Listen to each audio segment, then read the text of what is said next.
Marcus Aurelius was born in 121 AD in Rome, long before the modern world ever dreamed of democracy, technology, or freedom of expression.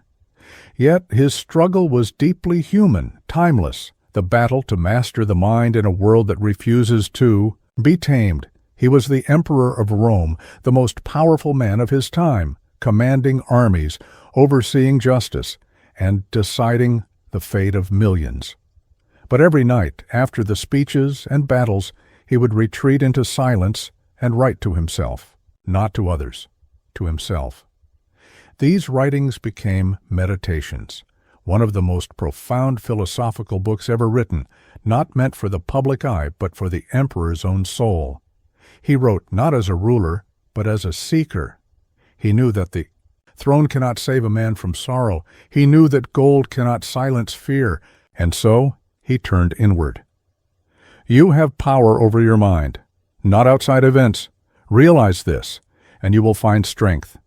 Those words are not just wisdom, they are survival. Because Marcus ruled during the plague, one of the deadliest in history, and during wars that shattered empires. He buried children, he lost friends, and still he ruled with dignity and compassion. How? Because he understood something most of us forget every day. You cannot control the storm. You can only control the sail. Imagine him standing before his soldiers, thousands of men looking to him for courage, the air thick with fear and uncertainty. And yet he remains still, not because he does not feel, but because he has learned to feel without being owned by emotion. That is strength, not the strength of muscle or power, but of clarity. He teaches us that the human mind is a kingdom of its own. Every thought is a soldier, every emotion a citizen. If you rule them wisely, your inner empire thrives, no matter what happens outside. But if you let fear and anger rule, you become a slave to what you cannot control. Marcus discovered that freedom is not the absence of pain. It's the ability to choose your response to it. Pain says, "This hurts." Wisdom says, "This is an opportunity to grow." Fear says, "What if I lose?" Wisdom says, "Then I will learn how to begin again." He reminds us that our power lies not in the world, but in perception. For the world is chaos, but the mind can be peace. The Stoics, of whom Marcus was one, believed that life divides itself into two realms, the things we can control and the things we cannot. This line is where suffering begins and ends. You cannot control what people think of you. You cannot control the weather, the economy, or the past. But you can control your words, your choices, and how you meet each moment. When you understand this separation, life begins to soften. You stop swimming against the river and start flowing with it. In modern life, this truth feels more urgent than ever. Our world spins faster than our minds can follow. We are flooded with information, opinions, anger, and fear. Every day feels like a storm, and we wonder why we are so tired. Marcus would whisper, "You are tired not because life is hard, but because you are trying to control what was never yours to control." The art of peace is not withdrawal. It is awareness. It's realizing that calm is not something you find outside. It is something you cultivate inside. It's knowing that nothing has the power to disturb your peace unless you give it permission. In New York, a man sits in traffic, gripping the steering wheel, angry at strangers he will never meet. In Nairobi, a teacher stays up late, grading papers, worrying about her children's future. In London, a woman scrolls through her phone, feeling smaller with every image she compares herself to. In Tokyo, a student stares at a screen, drowning in expectations.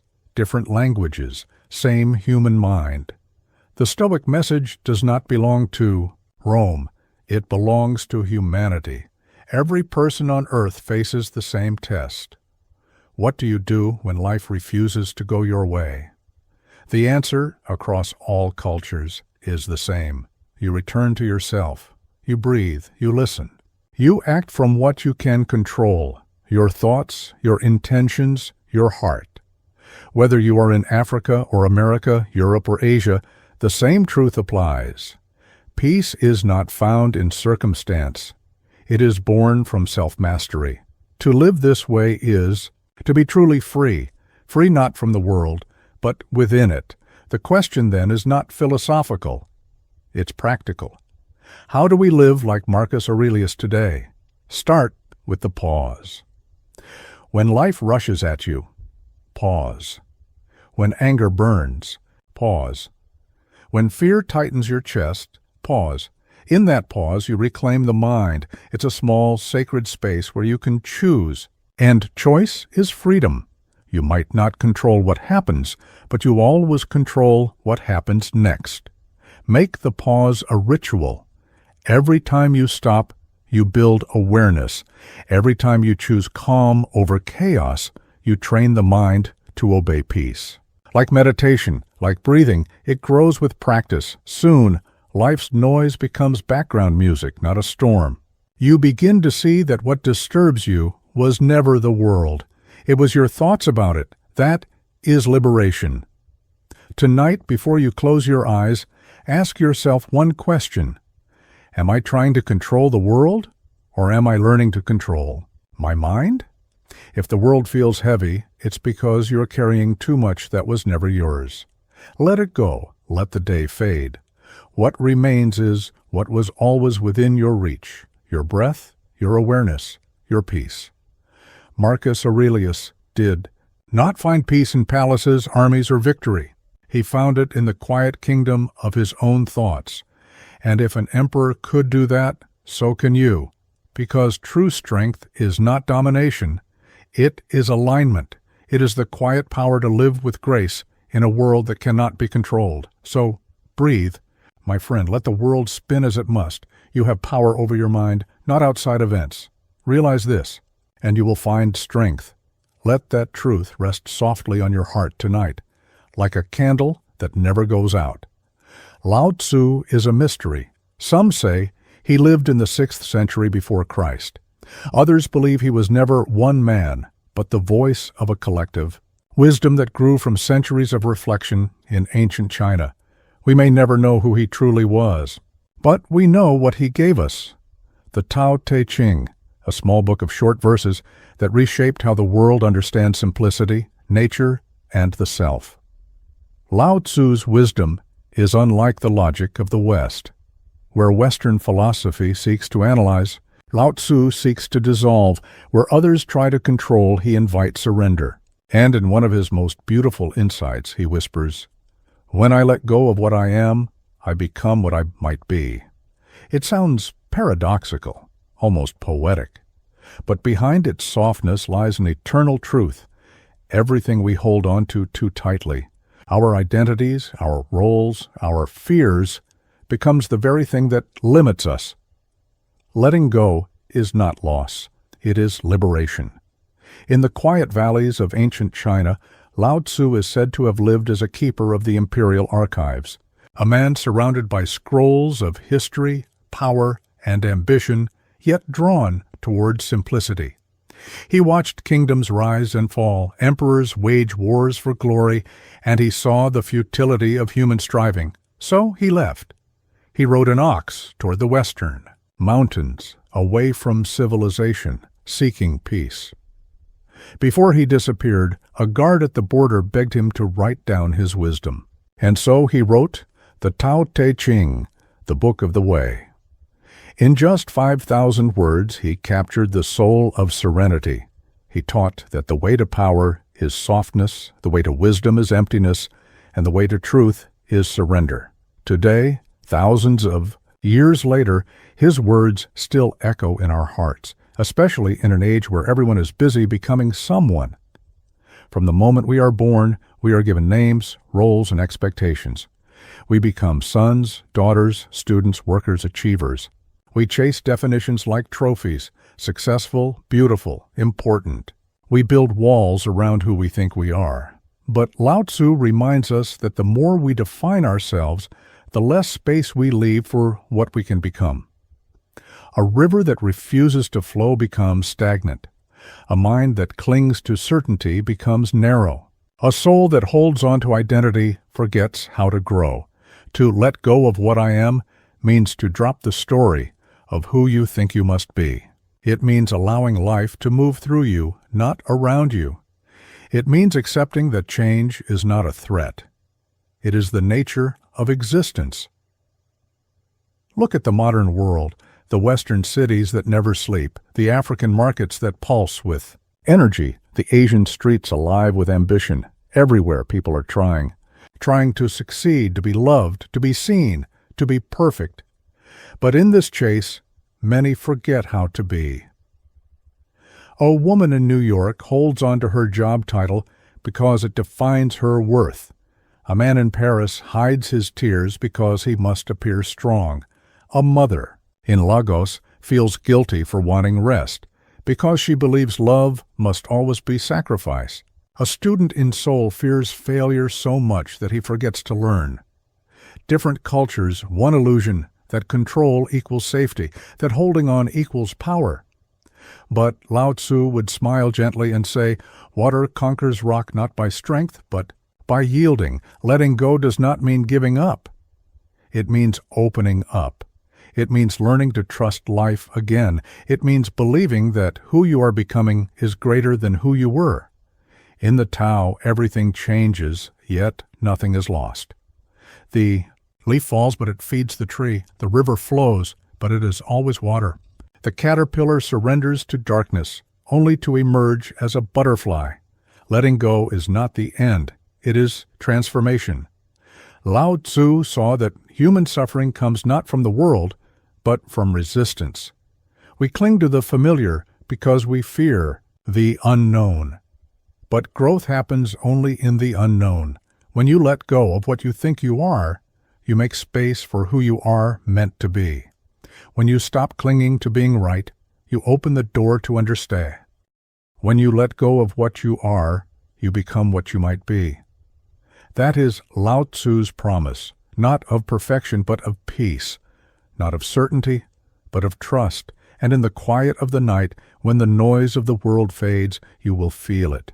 The soft rhythm of life flowing through you, inviting you to stop resisting and simply be.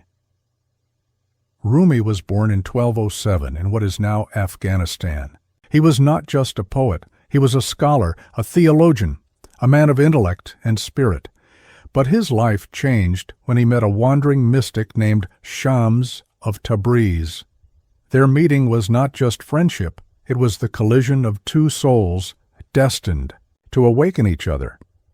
Through love and then through loss, Rumi was transformed. When Shams vanished, murdered, or perhaps taken by fate, Rumi fell into a silence so deep it became poetry. Out of that grief came thousands of verses that sang, not of sorrow, but of transformation. He discovered that love and pain are not enemies. They are two wings of the same bird. The wound is the place where the light enters you. He meant not only the wounds of the flesh, but those of the heart. Betrayal, failure, loss, shame, loneliness. Because in every wound there is an opening. And through that opening, the soul begins to breathe. We are taught to avoid pain. We are told that suffering is failure, that sadness is weakness. But Rumi saw pain differently. As a teacher, as a doorway, as a divine invitation, he believed that the universe breaks us not to destroy us, but to make us porous enough for light to enter. Think of glass. It must be melted before it can be reshaped. Think of earth. It must be broken for seeds to grow. Think of a heart. It must be cracked open for love to pour in. Pain is not the punishment. Pain is the passage. Rumi's vision was not naive. He knew the depths of despair. But he also knew that darkness is not the opposite of light. It is its cradle. Without darkness, light has no contrast, no meaning, no birth. So, when he said, "The wound is the place where the light enters you," he was speaking of a transformation, from resistance to acceptance, from fear to faith, from suffering to awakening. Centuries later, the truth remains. Across continents, the forms of suffering change, but the essence remains the same. In America, a man feels lost after losing his job, his worth tied to his title. In Europe, a woman stands in the ruins of a broken relationship, unsure who. She is without another's love. In Africa, a young dreamer faces rejection and questions whether destiny has forgotten him. In Asia, a daughter watches her parents age, feeling helpless against time. Different lives. Same ache, and yet somewhere beneath that ache lies a quiet miracle, the seed of awakening, because when everything you depend on breaks, you finally discover the strength that does not. Rumi reminds us that the heart must shatter before it can expand. That pain, when met with awareness, becomes purification. It burns away illusion, the illusion that you were ever incomplete, the illusion that you were ever alone. Your wound does not make you less. It makes you more human, more open, more alive. Every heartbreak, every disappointment, every goodbye, they are not endings, but thresholds. Each one asks, will you close yourself, or will you let light in? Healing in Rumi's world was not about forgetting. It was about remembering who you truly are beneath the pain. He taught that the soul is like a mirror, and wounds are the cracks through which divine light enters to polish it. In suffering, we see our deepest fears, but also our deepest strength. Grief teaches compassion. Loss teaches gratitude. Failure teaches humility. Loneliness teaches connection. Pain refines the heart the way fire refines gold. Each scar becomes a star. Each tear becomes a mirror, reflecting your own endurance. Modern psychology speaks of post-traumatic growth, but Rumi spoke of it centuries ago in the language of love. He called it sacred burning, the fire that destroys illusion and leaves only truth. When you no longer curse your pain, it becomes your guide. It shows you the parts of yourself you had abandoned. It turns wounds into wisdom and sorrow into song. Tonight, if you sit in silence and feel the weight of your wounds, do not rush to cover them. Do not call them mistakes. They are not the end. They are the beginning. Every scar on your heart is a doorway. Through it, something greater is waiting to enter. Understanding, empathy, love, light. Rumi's voice echoes softly across time. Don't turn away. Keep your gaze on the wound. That's where the light enters. And so you breathe, slowly, deeply, allowing the ache to soften, allowing the pain to glow, because one day you will look back and realize the very thing that broke you was the thing that made you whole. Friedrich Nietzsche was born in 1844 in a small town in Germany. He was frail as a child, often ill and deeply introspective. But within his fragile body burned a wild, relentless fire, the will to understand existence. Nietzsche was not a philosopher of comfort. He did not seek peace. He sought truth, even if it was painful. He believed that only through pain, chaos, and struggle could a person truly become themselves. His life was a series of storms. He lost his health, his friends, his sanity. He died almost blind, almost forgotten. Yet from that burning solitude came some of the most powerful words ever written. That which does not kill us makes us stronger. It was not bravado. It was confession. He spoke not as a man who had conquered pain, but as one who had wrestled with it and found wisdom in the scars. Nietzsche's philosophy was built upon a single principle: become who you are. And to become who you are, you must first be tested by life. At first, the sentence sounds harsh, even cruel. How can pain make us stronger? How can loss, illness, heartbreak, or failure become our teachers? Nietzsche answers through the concept of Übermensch, the overman, or the one who transcends. He believed that human beings are not fixed creatures. We are bridges, not destinations. We exist to evolve. And evolution demands resistance. A muscle grows only by tearing. A mind expands only by doubt. A soul deepens only by being broken. Pain, then, is not an enemy.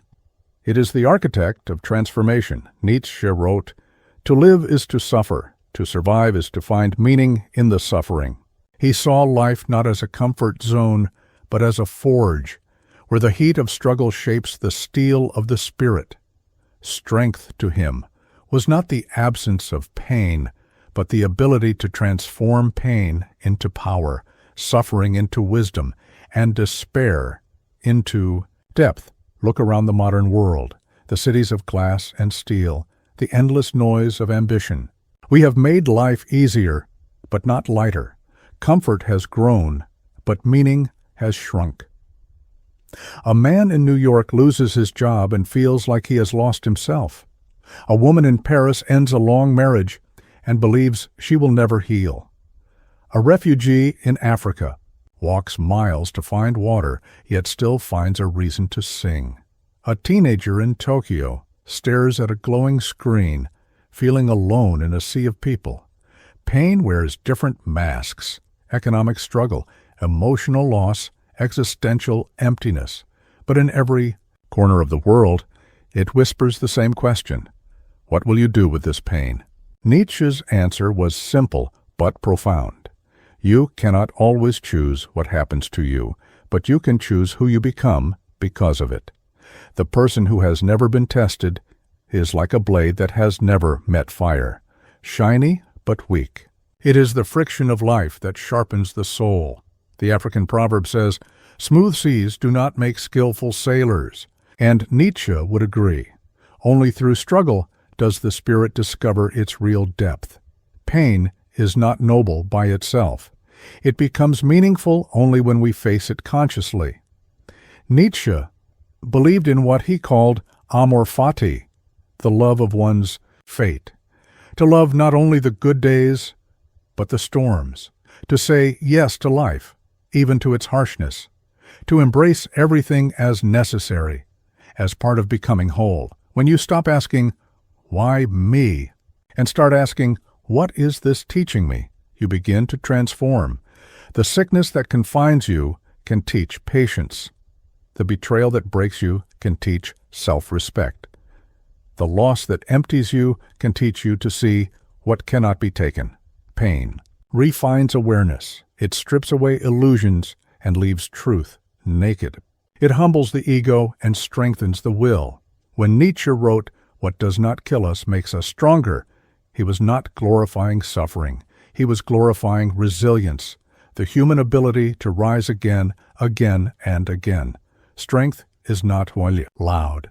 It is quiet, steady, and deep, like roots under the earth. You may be broken now, tired, unsure, but that does not mean you are weak. It means life is shaping you. It means the forge is still hot and your spirit is still being formed. Tonight, if you sit in the dark, remember, darkness is not the absence of light. It is the space where stars are born. Let every wound, every failure, every heartbreak become your teacher. Let the fire refine you, not consume you, because one day you will look back and see nothing you endured was wasted. Each struggle carved a deeper strength within you, and you will understand Nietzsche's words not as a quote, but as your truth. That which does not kill us makes us stronger. Let that be your mantra tonight, a whisper to your soul that says, "I am still here, and that is my strength." The 14th Dalai Lama, Tenzin Gyatso, was born in 1935 in a small village in Tibet. As a child, he was recognized as the reincarnation of the Bodhisattva of compassion, Avalokiteshvara. From that moment, his life was not his own. He was destined to serve the world. Yet his journey was not filled with ease. He witnessed the invasion of his homeland, exile, loss, and displacement. He could have turned bitter, but instead he turned inward toward compassion. To the world, he became not just a spiritual leader, but a symbol of peace itself. He spoke not in commands, but in kindness. not from dogma, but from deep experience. And in one sentence, he revealed the essence of all wisdom traditions. If you want others to be happy, practice compassion. If you want to be happy, practice compassion. It was not a religious instruction, it was a law of consciousness. Because compassion is not only what heals others, it is what heals you. What is compassion? It is not pity, it is not weakness. It is the deep, quiet understanding that others suffer just as you do, and the wish to ease that suffering. Compassion is born when awareness meets tenderness. It is the bridge between your heart and another's pain. The Dalai Lama teaches that happiness and compassion are not separate. They are reflections of the same truth. When your heart is open to others, you cannot help but feel connected, peaceful, alive. When your heart is closed, even success feels empty. In Buddhism, compassion, karuna, is not sentimental. It is intelligent. It recognizes the unity of all beings. When one suffers, the whole web trembles. When one heals, the vibration spreads. And here lies the paradox. When you help others find peace, you find your own. When you ease another's pain, your own heart grows lighter. Compassion dissolves the illusion of separation. It reminds us we are not strangers. We are parts of the same breath. Across continents, we live faster, louder, more separate than ever before. We scroll through endless screens, information without intimacy, opinions without empathy. People are connected digitally, but isolated spiritually. In America, burnout is mistaken for ambition. In Europe, loneliness hides beneath sophistication. In Africa, generosity blooms even amid poverty. In Asia, families live close, but hearts grow distant. The Dalai Lama's words return like a whisper through the chaos. If you want others to be happy, practice compassion. In a world that measures success by wealth and beauty, compassion is a rebellion, a gentle revolution of the heart. Imagine what would happen if our first instinct was not to win, but to understand. Not to judge, but to listen. Not to defend, but to connect. That is the beginning of a new civilization, not built on power, but on empathy. The Dalai Lama says compassion begins small, with one breath, one smile, one moment of awareness. You cannot heal the world overnight, but you can start by noticing. Notice the tired cashier who still greets you kindly. Notice the friend who hides sadness behind laughter. Notice yourself when you're harsh with your own mistakes. Every act of noticing is an act of compassion, because to notice is to care. Compassion is not about fixing, it's about presence. It says, I see you, I'm with you, you are not alone. And slowly, this presence transforms. Your anger softens, your anxiety lessens, your heart grows wider, quieter, warmer. Science now confirms what the Dalai Lama has long taught. Acts of kindness release oxytocin, lower blood pressure, and increase joy. But beyond biology, compassion changes the architecture of consciousness. It turns pain into connection. It turns fear into faith. It turns isolation into unity. If you want others to be happy, practice compassion. If you want to be happy, practice compassion. It is both a mirror and a key. It reflects your truest self and unlocks the peace you've been searching for all along. Happiness is not something we chase. It is something we share. Because when you give warmth, you become warmth. When you bring peace, you feel peace. Tonight, wherever you are, New York, Paris, Lagos, Tokyo, pause for a moment, breathe, and whisper gently to your heart, may I be kind, may I be aware, may I be at peace. Let that kindness ripple out silently, invisibly, like a wave of light passing from soul to soul, because in the end, compassion is not just the path to happiness, it is happiness. Marcus Aurelius ruled Rome from 161 to 180 AD, a time of plagues, invasions, and endless trials. Yet, unlike most emperors, he was not seduced by power. He lived as a Stoic, a seeker of virtue, discipline, and peace. In his private journal, Meditations, he did not write to impress. He wrote to remember, to remind himself of what truly matters. Among those reminders, one line shines like a candle through centuries. You have power over your mind, not outside events. Realize this, and you will find strength. Marcus understood something timeless. The world is unpredictable. But your response is not. The universe will move in ways you cannot control. But within your mind, there is a space that is yours alone. That is where freedom begins. When we are children, we believe happiness comes from what happens. If things go our way, we smile. If not, we suffer. But Marcus discovered the opposite. Peace does not depend on circumstance. It depends on perception. He was surrounded by chaos, yet calm. He lost children, faced betrayal, waged wars, yet remained grounded. His strength did not come from power or wealth, but from mastery of his own thoughts. The Stoics taught that our emotions are not caused by events, but by the judgments we attach to them. If someone insults you, the pain is not in the words, it's in your interpretation of them. If fortune changes, the suffering is not in the loss, but in your resistance to change. The world can shake your body, only you can shake your mind. Freedom, then, is not external, it is internal. It is the art of staying steady while the storm rages around you. Today we live in a storm far louder than Rome's. Notifications, deadlines, opinions, endless waves of noise. Our attention is constantly pulled outward, to screens, to worries, to expectations. In America, people chase success until they forget peace. In Europe, they chase perfection until they forget joy. In Africa, many endure hardship yet keep singing. In Asia, endless striving buries the quiet beauty of being. The common thread? We try to control what cannot be controlled, the economy.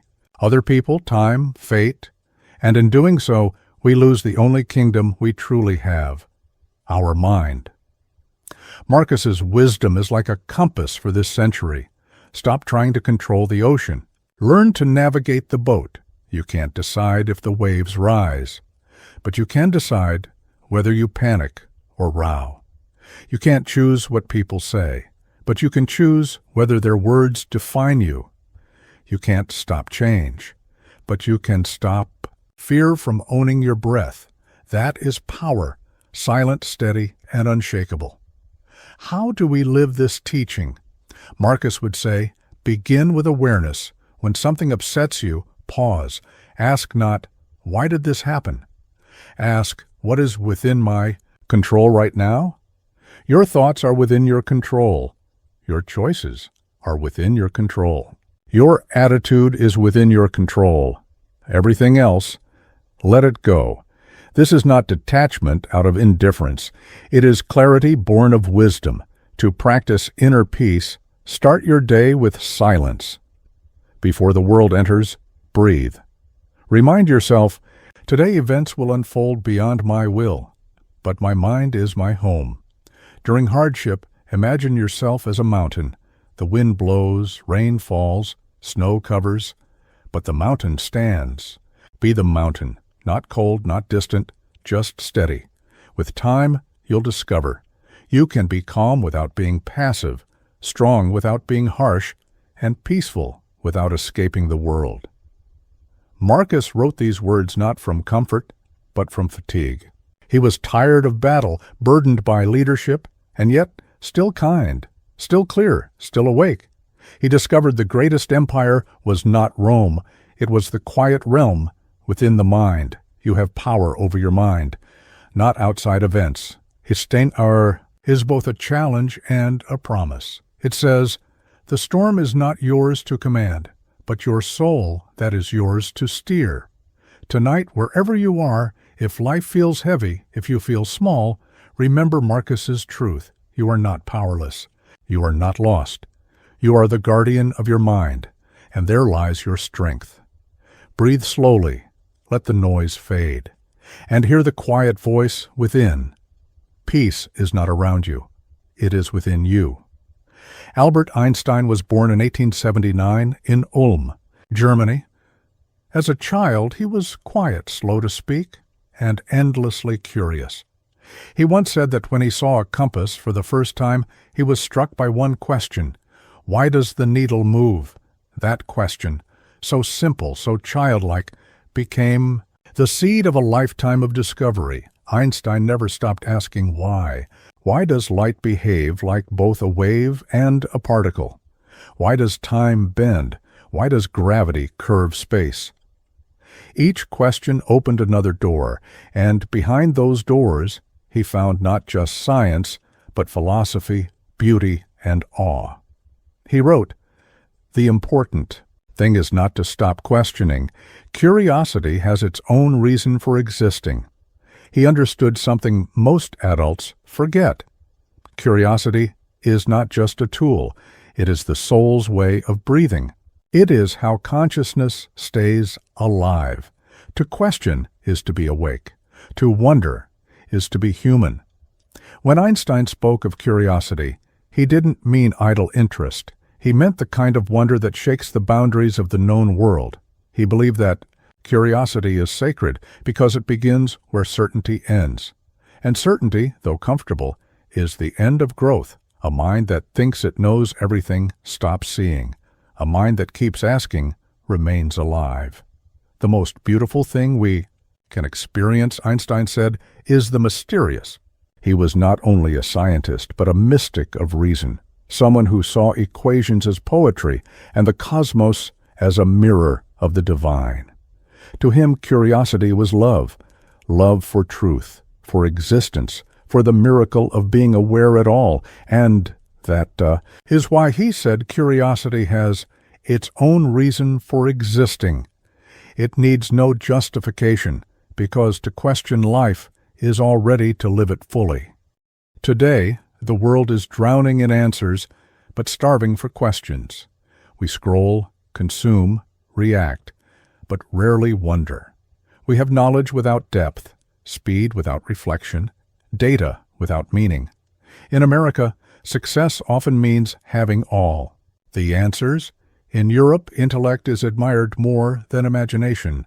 In Asia, tradition can overshadow inquiry. In Africa, wisdom still whispers, "Ask, and the ancestors will answer." But everywhere, the same truth remains. When curiosity dies, consciousness fades. The child within us, the one who used to ask, "Why is the sky blue?" or "Where do dreams come from?" slowly falls silent under the noise of adulthood, and when that silence comes, life becomes mechanical, efficient but empty, advanced but anxious. Einstein reminds us that progress is not in knowing more, but in wondering better. To wonder is to resist numbness. It is to keep the flame of awareness alive, even when the world feels cold. How do we return to curiosity? Not by chasing new information, but by paying deeper attention. Ask again, to the ordinary things. Why does the leaf fall the way it does? Why does silence feel both peaceful and uneasy? Why does kindness move us to tears? Curiosity is meditation, in motion. It asks us to see, not just look, to listen, not just hear, to live, not just survive. Einstein's mind was vast, but his heart was simple. He would walk for hours, thinking not of formulas, but of harmony. He once said, "I have no special talent. I am only passionately curious. That is the secret." Curiosity is not reserved for geniuses. It creates them. The scientist, the artist, the teacher, the monk, the dreamer, all are connected by one quiet habit. They notice, they ask, they care. So begin where you are. Ask small, honest questions. Be curious about your thoughts, your emotions, your habits, your fears. Turn your gaze inward.